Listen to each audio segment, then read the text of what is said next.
Hello, Intentionally Black. How are you guys doing? I would like to first say sorry and sincerely apologize for not posting anything. I know there's a lot of great things going on, and I had a lot to share with you guys, but I wasn't able to post it due to school. Finally, I graduated from high school, so yippee, congratulations to me. But yeah, I definitely do take the page serious, and obviously today is the 4th of July, so I wanted to speak a little bit on that. So my opinions and how I feel about the 4th of July. The 4th of July to me is like every other day, honestly. Because I just feel like, I just woke up, regular, you take a shower, this, that, and the third, and then I just feel like it's a regular day. But I'm not going to discredit from others who the 4th of July is a very important day to them. It represents them, their culture, or whatever. But remembering that I am Haitian, so the 4th of July, since I'm living in America, I know what it is. I know it's Independence Day, and I know that like a lot of people respect it. Just like for me, Haitian Independence Day, I have to really support my culture. I have to show off and, just represent everything that my ancestors stood for. So I do respect that. But as a Black living in America, I feel like the 4th of July, to me, has always been a day that I'm just like, food, go get food, oh my God, barbecues, this, that, and the third. And it never really was to me personally, but it never really was to me a day where I'm like, oh my God, this is the Independence Day. This is the day that I was free. This is the day of my people. Not only because I'm Haitian, but as a Black too, remembering the history of America, and that even though this was an Independence Day for them, we still had a lot of Blacks in bondage, a lot of Blacks in slavery, and it's just, it really touches my heart every time I speak about these things, but it's just, to me, never really represented me. And I feel like even now, though slavery was abolished and stuff like that, I can respect the day for others, but like personally for me, I don't feel like there's really a connection throughout my history, throughout what I learned on a day-to-day basis, and just how the society functions now, that this day represents me or this day represents my fellow Blacks. I don't see it. But today I really wanted to share with you guys, and I read this in school, and it's always amazing. It really touches my heart, and I'm sure a lot of people are sharing this as well. And it is Fredrick Douglas' speech on July 2nd, 1852. And it's the speech, "What's to the slave is the 4th of July." And this is just amazing. And I'm not just saying this because it supports what I'm saying and I need to talk about it for the page, but whenever you get the chance just to hear it and to hear a video of someone speaking it, how they thought he was preaching and speaking, it was just so amazing. I just feel like the words really spoke to the situation at hand. Here you guys are celebrating being free, celebrating your independence, but some of you, because there were abolitionists that spoke up for the Black people, but some of you, which is a majority of you, don't think it's a problem that people are still in bondage. Don't think that it's a problem that fellow people that have the same blood as you, that breathe the same air as you, that have the same necessities that you have, are human, deserve their own respect, deserve their own freedom, their own independence. And to just really celebrate, I couldn't imagine. And I thank God every day that I was born in this time period, because sometimes you're just like, I wish I was born there before, so I could be that one person that had to, like a Nat Turner, that really had to turn up and make a difference. But then again, you're just like, I can't even imagine watching people celebrate the hypocrisy, you're celebrating freedom while others are clearly in bondage, and it's not even far away from you, right under your roof, right under your nose. You have people in bondage right under your nose. And I'm sure that day a lot of Blacks lost their lives just trying to speak up for that. And yeah, so I'm gonna read it, and I may stop once in a while and just go, oh yeah, touching, or just give my little opinion. So it says, "Mr. President, friends, and fellow citizens, he who could address this audience without a quailing sensation has stronger nerves than I have. I do not remember ever to have appeared as a speaker before any assembly more shrinkingly. nor with greater distrust of my ability than I do this day. A feeling has crept over me, quite unfavorably, to the exercise of my limited powers of speech. The task before me is one which requires much previous thought and study for its proper performance. I know that apologies of this sort are generally considered flat and unmeaning. I trust, however, that mine will be so considered. Should I seem at ease, my parents would misrepresent me. The little experience I have had in addressing public meetings in country school houses avails me nothing on the present occasion. And I could just imagine just that little piece of him saying he's uncomfortable. Could you just imagine? You're going to speak before a people that don't even feel like you're a person. So you're going to speak before people and just say the truth. And in this time period, and even today, we can see that, like, and apart from races, like, nothing has changed. The truth is always something that is like a taboo. Like a taboo. You can never speak the truth. Even if it's like a friendship and you're trying to explain to someone, like, I feel like you should go about this differently. Or even in school, if you're trying to speak to a professor or a teacher and you're just like, that's not what you said last week. But like the truth, just saying, you know, you're living a lie. You're living as a hypocrite. Like, this is not what it's supposed to be. It's always hard to do that because people will get mad. People will hate. People will say, oh, she thinks they're perfect. And I just really have to say shout out to Fredrick, because this is amazing to really stand up and say, I'm uncomfortable, because acknowledging it. Some people can't even acknowledge that saying these things even in today's society, in this free society where everyone is up to par and everyone understands what happened. Oh, slavery is a bad thing. But even now, you know, it's a really uncomfortable subject for a lot of people to say, this is what it was. This is a problem. Even today, the 4th of July, the controversy in whether or not blacks should celebrate it or if blacks are being celebrated. All these little things, it's like, yo, get over it. Oh, don't talk about it. Every time we talk about it, it just brings us back. But it's the truth. And acknowledging that it is an uncomfortable truth, but it is reality, is an amazing thing. So shout out to Fred. And I'm just going to continue reading this. Sorry, I have to unlock the phone. So yeah, so that's the first piece. Being uncomfortable, but the truth must be spoken. So I love it so far. So it says, the papers and play cards say that I am to deliver a 4th of July oration.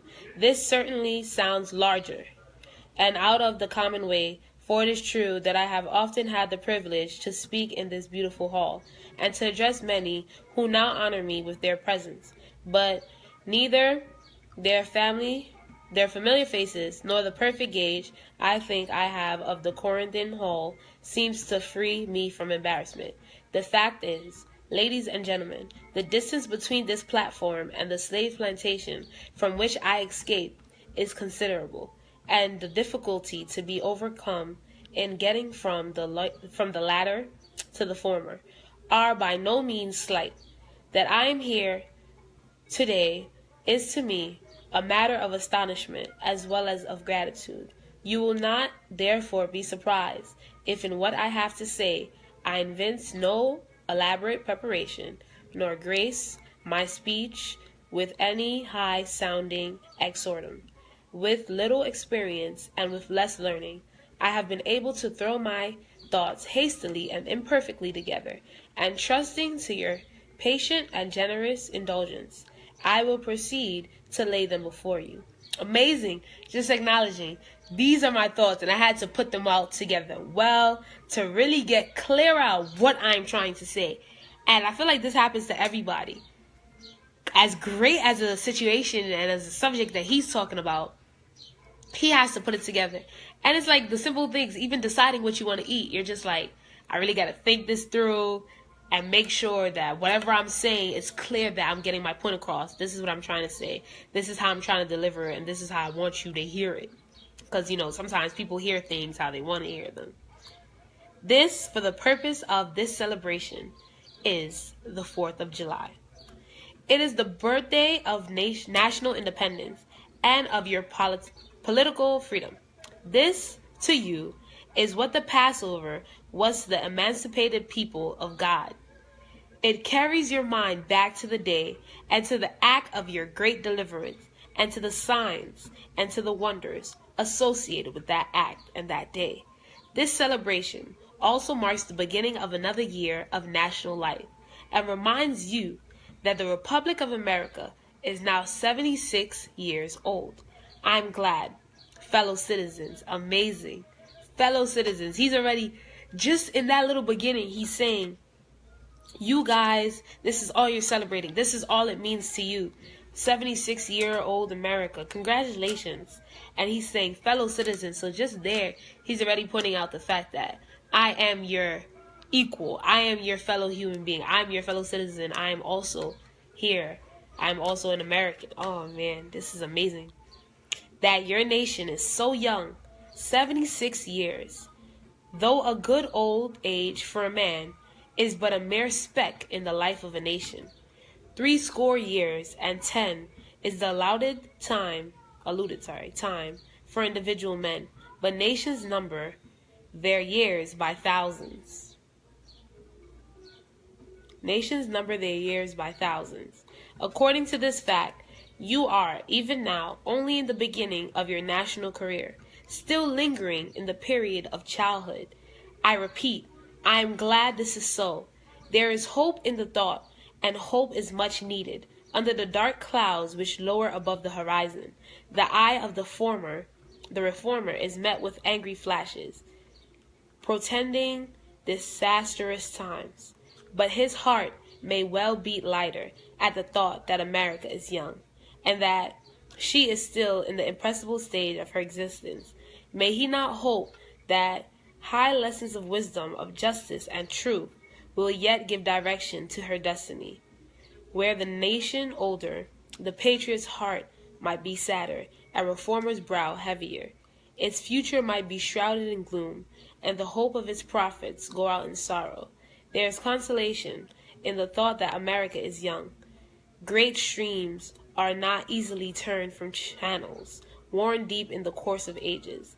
They may sometimes rise in quiet and stately majesty, refreshing and fertilizing the earth with their mysterious properties. They may also rise in wrath and fury, and bear away on their angry waves the accumulated wealth of years of toil and hardship. They, however, gradually flow back to the same old channel, and flow on as ever. But while the river may not be turned aside, it may dry up, and leave nothing behind but the withered branch, to howl in a vast sweeping wind. As with rivers, so with the nation. Fellow citizens, I shall not presume to dwell at length on the association that cluster about this day.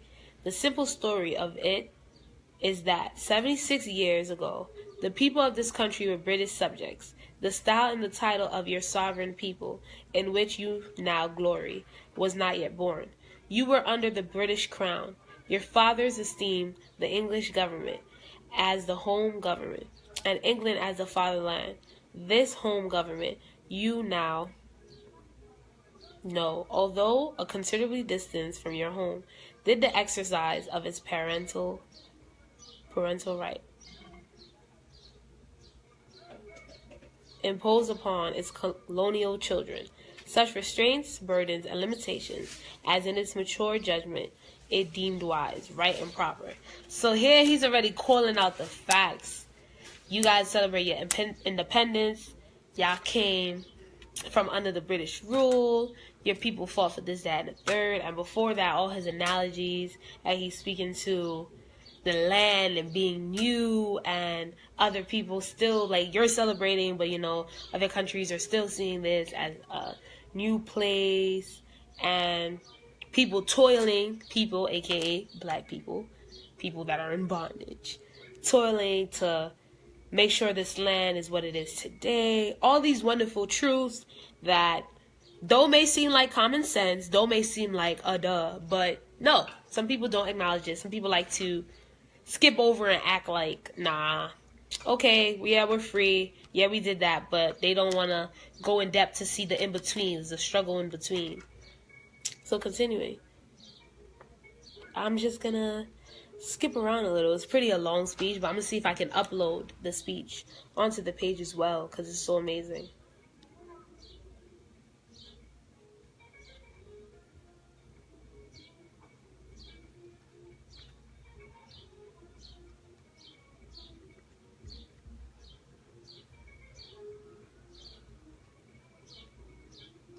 So right now I'm just skipping through, but he's talking about Britain and how, you know, their man fought for the liberty and how some may think it was wrong and some may think it was right, but the struggle of just freedom and how it was harsh and brutal, but they, you know, did what they had to do, keeping a loyal matter to themselves and to what they wanted.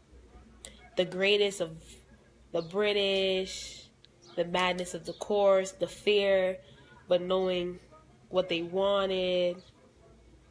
You know, right now he's just, I guess this is how you go into a conversation before you hit someone with the truth. Like, you're going with the truth, but like it's almost like a nice truth. Like, this is what your people went through. Congratulations to you guys. Oh, it was so dangerous, but how powerful, how you guys stood together, how you guys knew you wanted to be united colonies and independent, and your fathers, good resolution, the fruits of freedom. The freedom gained is yours, and you therefore may properly celebrate this anniversary. The 4th of July is the first great fact in your nation's history, the very ring bolt in the chain of your undeveloped destiny. Pride and patriotism, not less than gratitude, prompt you to celebrate and to hold it in remembrance. Declaration of Independence, your nation's destiny indeed, I regard it. And he, you know, he's just going over here like, you guys are so good. It was a hard thing to do, the scenes, those who were weak and those who had to fight, you know, all those good stuff. Fellow citizens. How you doing, Shakia? How you doing? Fellow citizens, I am now wanting, in respect for the fathers of this republic, the signers of the Declaration of Independence were great men. So now he's really about to get there. Yeah, they signed the Declaration of Independence. They're great men, admirable. Oh, the principle. They love their country better than their own private interests, the excellence, the power exhibited, the human nature to despise those against your freedom, your fathers who put everything at stake, their fortunes, the admiration for liberty. But now he's really warming up to the plate. They were peacemen, but they preferred revolution to peaceful submission to bondage. So here he's going to talk about, yeah, they were great men. They were peaceful, but you know, you had to do what you had to do. You have to revolt to get out of your bondage. They were quiet men, but they did not shrink. So here it's like, this is all the great things the men did. And I'm thinking anyone with common sense or anyone with understanding would be able to grasp everything you're saying. This is ironic because this is all we stand for. This is everything we did, our ancestors did, but black people are still slaves. But hey, I promise you, some people honestly did not get it. But let's keep going. He's talking about politics and how it's a appreciated thing, how it's a responsible thing. This is their anniversary. They should celebrate it joyously. Banners, prayers are sung, hymns, the hills, the valleys, the mountains, everything is rejoiceful. And he's like, I need to go no further. You know, this anniversary is for you guys. You guys know what you did. I'm instructed to regard them. So he said, you can instruct me to regard them, but it is already in everyone's knowledge what has gone on. So here he's already saying, like, though I'm here to speak about this, I'm not going to take away from what you guys did. And that's amazing. Even today in this society, I feel like that is one thing we have to do. No matter how wrong things may go and no matter how bad something may seem or someone may seem, you must never discredit the good that they did. And he said, yeah, you guys did that. You guys fought for your land. You guys were strong. You know, you guys were fearless. You spoke for yourselves. And he's like, your forefathers, what great gentlemen, da-da-da-da. He's just going in about how wonderful. Oh, it's inspiring. Oh, they gained their freedom. those who lived and died for all the same. And he's just going in here. He's talking about all this good stuff. And he's saying, fellow citizens, pardon me and allow me to ask, why am I called upon to speak here today? How beautiful. Like, honestly, thank you guys for calling me. Thank you guys for allowing me to speak about your 4th of July, your independence. But me, a black man, why am I being called? Why am I addressing you guys?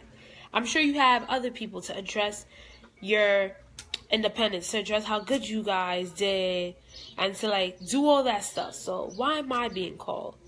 Your liberty, your justice, your prosperity, to pray, everything. Why am I being called? Which is a good question. Like, this black man is being called to speak for you guys. But now, this is where he really got to go in. Fellow citizens, above your national joy, I hear the mournful wail of millions whose chains, heavy and grievous yesterday, are today rendered more intolerable by the shouts that reached them. If I do not faithfully remember those bleeding children of sorrow this day, may my right hand forget her cunning, and may my tongue cleave to the roof of my mouth. To forget them, to pass lightly over their wrongs, and to chime in with the popular theme would be treason, most scandalous and shocking, and would make me a reproach before God and the world. My subject, then, fellow citizens, is American slavery.